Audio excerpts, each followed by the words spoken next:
ಆಲೂ ವಡೆ ಹೆಂಗೆ ಮಾಡ್ಬೇಕನ್ನೋದು ತೋರಿಸ್ತೀನಿ ನೋಡಿರಿ. ಒಂದು ಬಟ್ಲ ಕಡ್ಲಿಟ್ಟು ಹಾಕಿಬೇಕು. ಶಾರ್ಟ್ಕಟ್ದಾಗ ನಾನು ತೋರಿಸ್ತಿದ್ದೀನಿ. ಒಂದು ಕಡ್ಲಿಟ್ಟು ಒಂದು ಬಟ್ಲ ಹಾಕಿದ್ಕೊಳ್ಳೆ ಸ್ವಲ್ಪ ಮೆಣಸಿನ್ಕಾಯಿ, ಬೆಳ್ಳುಳ್ಳಿ, ಜೀರಿಗೆ ಮಿಕ್ಸಿಗೆ ಹಾಕಿಬೇಕು. ಸ್ವಲ್ಪ ತಕ್ಕಷ್ಟು ಉಪ್ಪು ಹಾಕ್ಕೋಬೇಕು. ಸ್ವಲ್ಪ ಅರಶಿನ ಹಾಕ್ಕೋಬೇಕು ಅಷ್ಟೇ. ಸ್ವಲ್ಪ ಅರಶಿನ ಹಾಕಿ ಸ್ವಲ್ಪ ಉಪ್ಪು ಎಷ್ಟು ಬೇಕೋ ಅಷ್ಟು ಹಾಕ್ಕೋಬೇಕು. ಸ್ವಲ್ಪ ಹುಣ್ಸೆಹಣ್ಣು ನೀರು ನೆನೆಸಿದ್ದು ಹುಣ್ಸೆಹಣ್ಣು ನೀರು ಹಾಕ್ಬೇಕು ಇದ್ರೊಳಗೆ.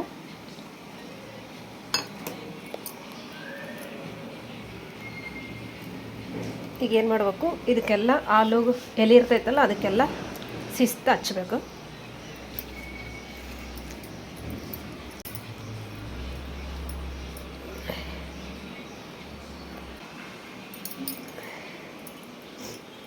ಹಿಂಗೆ ಹಾಕ್ಯಂಡು ಇದಕ್ಕೂ ಹಿಂಗೆ ಶಿಸ್ತು ಹಚ್ಚಬೇಕು.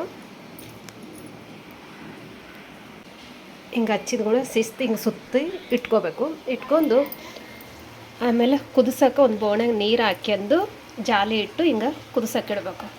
ಆಮೇಲೆ ಗ್ಯಾಸ್ ಚಾಲು ಮಾಡಬೇಕು. ಇದು ಕುದ್ದು ಒಂದು 10 ನಿಮಿಷ ಆಗೋಣ ತೆಗಿಬೇಕು ಕುದಿಸಿಗಳು. ಆಮೇಲೆ ಎಣ್ಣೆ ಒಳಗೆ ಫ್ರೈ ಮಾಡಬೇಕು. ತಣ್ಣಗಾಗೋಣ ಇದು ತೆಗಿಬೇಕು. ತೆಗೆದು ಆಮೇಲೆ ಹಿಂಗೆ ಕಟ್ ಮಾಡಬೇಕೆಲ್ಲ ಪೀಸ್ ಮಾಡಬೇಕು. ಚಾಕುನಿಂದ ಕಟ್ ಮಾಡಿದ್ಗಳು ಇನ್ನು ಇದು ಫ್ರೈ ಮಾಡಬೇಕು. ಹಾಗೆ